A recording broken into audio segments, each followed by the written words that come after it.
People say every person has a limit. But the truth is, most people don't even recognize the moment they cross it. I did. It happened the day my mom looked straight at me almost like she was checking if I'd break and said, "Ella, we can only take one person on the trip. And it has to be your sister. I hope you understand." Understand. I'd spent 26 years understanding their moods, their excuses. "They're not this time, sweetie." But at that moment, her words didn't land like disappointment. They landed like confirmation. Confirmation that in this house, I was useful, but never chosen. I forced a smile, but my voice cracked like something inside me had snapped clean in half. "Of course," I said. "I always understand, right?" They thought that was the end of it. Another moment I'd just swallowed down. Another sacrifice added to the pile of all the things they conveniently forgot I had done. Bills, furniture, groceries, repairs, everything I paid for while they praised my sister for existing. That evening, while they happily discussed beach outfits and resort breakfasts, I watched them from the hallway. Not one person turned to ask, "Ella, do you want to come?" Not even out of courtesy. My sister was scrolling swimsuit ads, smiling at every picture. My dad nodded at details he would forget in 10 minutes. And my mom acted like she hadn't just said something that rewrote our whole family dynamic. The resentment didn't hit me all at once. It settled slowly, like dust on a shelf no one bothers to clean, and suddenly, you realize you've been choking on it for years. Later that night, when I walked into the kitchen I had stocked, with appliances I had bought, I felt something shift. Not anger, not sadness, clarity. For the first time in my life, I wasn't thinking about how to survive in that house. I was thinking about how to leave it. The next morning, my mom waved the printed resort confirmation in front of everyone. "Ocean view. Breakfast buffet. She'll love it, she'll never weep." "Never you too, Ella." I leaned against the doorway, watching them laugh and plan a dream vacation while treating me like a background character. "Hey," I asked, pretending to smile. "What's going on?" My mom glanced at me as she'd forgotten I lived there. "Oh, nothing much, just finalizing the trip. Your sister really needs this break." "A break from what?" "Her social life." My dad shot me the look I'd known since childhood. The look that meant, "Don't make this about you." And right then, I quietly decided, if I were never going to be part of their joys, I wouldn't be part of their household either. What would you do if your family looked you in the face and chose someone else again? Would you let it slide? Or would that be the moment everything inside you finally snapped? A week before the trip, I felt that familiar heaviness creeping into the house, the kind that always settled right before something unfair but unavoidable happened. I was in the kitchen, standing by the countertop I had bought, scrolling through work emails and bills. Rent reminder. Utility notice. My boss is thanking me for staying late again. My life in neatly worded digital reminders. Responsible, dependable, invisible. Suddenly, I heard my mom's voice from the living room, bright and excited like the star of some family commercial. They confirmed the reservation. Ocean view room, spa credit, full breakfast buffets. She's going to love this. I froze. She, not we, not even they, just her. I stepped out, leaning on the doorway, watching them. My mom stood waving printed pages like she'd won a luxury giveaway. My dad pretending to care nodded at details he wouldn't remember in 5 minutes. And my sister, sitting on the couch, grinning at swimsuit ads, already imagining the sun, the sand, the perfect Instagram story. A knot tightened in my chest. I forced a smile. "What's going on?" "Oh, Ella," my mom said, finally noticing me. "Just confirming the trip. Your sister deserves a little break after everything she's been through." "After what, exactly?" "Too many brunches. A heavy schedule of selfies and shopping." But my dad cut me off with that old warning tone. "Ella, one word, sharp, heavy. A lifetime of instructions hidden in it. Don't complain, don't question, don't expect anything." Still, I didn't know the full truth until 3 days later. We were at dinner, eating off the plates I bought with my first paycheck. My mom set down her fork with a dramatic sigh, the kind she used when preparing to say something she knew would hurt but wanted to sound reasonable. "So, about the trip. There's something you need to hear." My heart dropped. I already knew. "We wanted to take both of you," she began, "but we just can't afford tickets. Prices went up, the resort fees are insane, and your dad's hours got cut. So, we had to choose." I stared at her. "And you chose her." My mom flinched but didn't deny it. "She's been looking forward to this for months, sweetheart. And you've been busy with work. You don't even like crowded places." You wouldn't enjoy it the same way. My dad added, irritated, "Don't turn this into a big scene. It's just a vacation." But it wasn't, it never was. Every unfair birthday, every forgotten moment, every bill I paid while she got treated like royalty. Their choice wasn't about money. It was a pattern with a bow on top. "I live here too," I whispered. "I help keep this home running. But when it's something fun, I become invisible." Silence, heavy, ugly. For once, they had nothing to say. And that silence told me everything. What would you do if your own family told you without hesitation that you were the least important one at the table? Swallow it, or start planning your escape. The morning they left for the airport, the house felt staged. Like I was standing backstage, watching a performance I'd been cut out of, suitcases lined up by the door. My sister is posing for airport outfit pictures. My mom was triple-checking their itinerary like she was planning a royal tour. And me, standing there holding a mug of coffee I didn't even want. My mom gave me a quick hug, the kind you give a neighbor, not your daughter. "Don't forget to water the plants, okay? And if any packages arrive, just put them inside. We'll bring you something cute from the gift shop." Something cute, like a keychain, a souvenir for the leftover child. My dad patted my shoulder casually. "We'll only be gone a week. Try to relax for once. Relax." While they flew to a tropical paradise, and I stayed behind to babysit the house I practically funded. Then they were gone, door closing with a cheerful slam, laughter echoing down the driveway, car engine fading into the distance. And the silence that followed was delicious. Not painful, not lonely, just honest. For the first time, the house felt exactly like what it had become, a place where I provided everything, and received nothing. I set the mug down, stepped into the living room, and looked around slowly. The couch, the TV, the shelves, the blender, the microwave, the dishes, the coffee table, the rug, all the things I bought, all the things they acted like belonged to some magical family collection.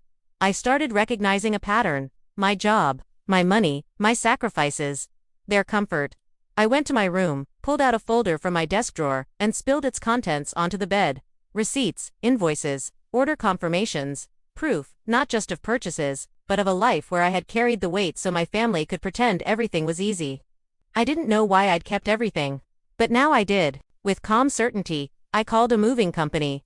"Hi," I said, surprisingly steady. "I need a truck in 2 days. It's mostly furniture and appliances. Everything that belongs to me." The man asked, "Will anyone else be home?" A slow, cold satisfaction settled in my chest. "No," I answered. "They're out of town." That night, I walked through the house like someone taking inventory of their own revenge. Not angry, not emotional, just decided. For years, I gave without being seen.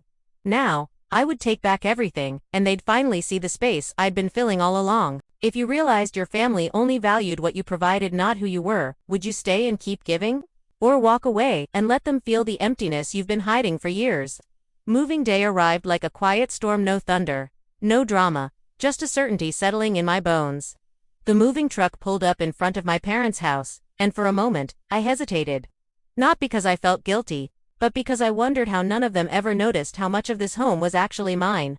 I let the movers inside. The couch goes, the TV, the bookshelf, the bar stools, the microwave, the rug, the coffee maker, the dishes in this cabinet. One of the movers blinked at me, confused. "All of that, you sure?" I lifted my folder of receipts. Positive. Room by room, the house began to empty slowly, deliberately, like a truth finally being revealed. The living room went first. My couch, gone. My TV, gone. My shelves, empty. Only my dad's old, sagging bachelor recliner remained like a sad monument to everything they actually owned. Then the kitchen. Piece by piece, my contributions vanished. The blender I bought on sale after saving for weeks. The dishes from my first adult paycheck. The silverware my mom always said she'd pay me back for later. Every time a mover pointed at something and asked, "This too?" I checked the receipt, nodded, and watched another lie unravel. I intentionally left behind the things they had bought: the chipped side table my sister loved, the ugly lamp my mom refused to throw out, the cheap mirror they bought when money was tight. I wanted them to see the contrast, what I added, and what they chose. When the truck was finally loaded, I walked through the house one last time. The walls echoed.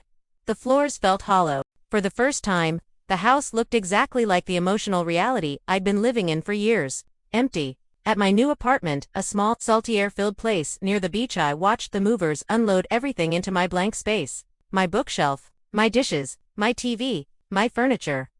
It didn't feel like I was moving out, it felt like I was finally moving into myself.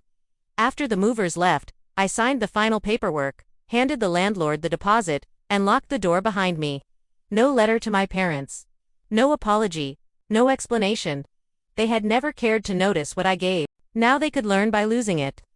That night, as I sat on my couch in my new home, I felt something I hadn't felt in years. Peace, not revenge, not guilt, just peace. And the quiet thrill of knowing my parents were about to walk into that hollow, stripped-down house and finally understand how much of it was held together by the daughter they treated like background noise. If you knew your family would return home to a house missing everything you ever paid for, would you warn them? Or would you let them walk into the silence they created? They came back on a Sunday evening, but it felt like I was there, watching the scene unfold in real time. My phone buzzed nonstop. Rachel, my best friend and 2 houses down neighbor, sent the first message. "Oh my God, they're home. You need to see this." She attached a photo. My mom stood frozen on the porch, keys dangling from her hand, mouth hanging open. My dad is behind her, fists clenched at his sides. My sister was halfway up the steps, face pale, eyes wide, and through the open doorway, a hollow, echoing house. No couch, no TV, no rug, just outlines on the floor where my things used to be. Rachel texted again. "Girl, they are losing their minds. I heard your mom scream from my kitchen." My heart didn't pound out of fear. It pounded with something electric. The realization that they were finally meeting the consequences of the years they pretended didn't exist. My mom called. Then my dad. Then my sister. Then a flood of messages, each more panicked than the last. I didn't answer. I made dinner in my new apartment, sat on my couch, turned on my TV, and listened as my voicemail filled with a symphony of denial. "Ella, what did you do? Call me back now. This isn't funny. You stole from us. How could you do this?" Stole? I smiled. The next afternoon, there was a loud, angry knock on my door. 3 sharp bangs. The kind that used to make me shrink. Not anymore. I opened the door, and my parents stormed past me, demanding answers. My mom's voice shot across the room. "There it is, the TV. You took everything. How could you be so cruel?" My dad pointed at the furniture. "This is insane, Ella. Robbing your own family because you're jealous of a trip." I walked to the table, set down my folder of receipts, and said, "Sit." They didn't sit, but they didn't leave either. One by one, I laid the receipts out. The couch, the TV, the coffee table, the kitchen appliances, the dishes, the rug, the shelves, the decor, all paid for by me. Every single item. My mom's face crumbled. "We were going to pay you back."